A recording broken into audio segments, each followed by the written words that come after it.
همه زمینه را جفت میکنم فهمیدی؟ لکه زمینه را همه را جفت میکنم کچ کنم جام لکه اینه تری میکنم همه را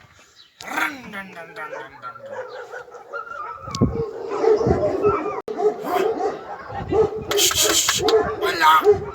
ولا ولا انا كنت صقع وقجان قد الشخوي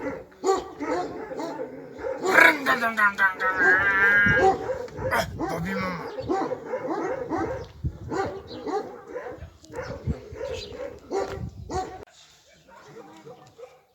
ها بابي ها بچه بشی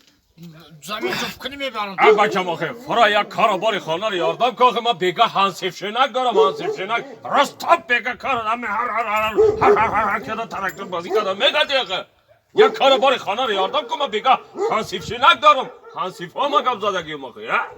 من ها بجا ها بچه لگه بجا کاش بزنه باشه بودم هنسیف چینک داره بگه هنسیفشو میچینه Aldarboy!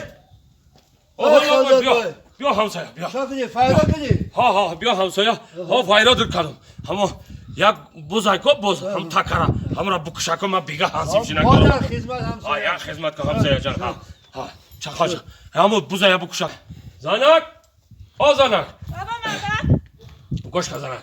خیلی اوقات می همشا تیار کن نصیب باشه بیگه هنسیف شنک دارم و هنسیف شنک مالی مادر که من همه اوقات میکنم آها ماش نکی اگر یک یارو جورت میآید کو بر من خطی دیگه خیلی میزنم فهمیدی یگان یارو جورت من نبینم غیر همسیفو آخای زنک گوش که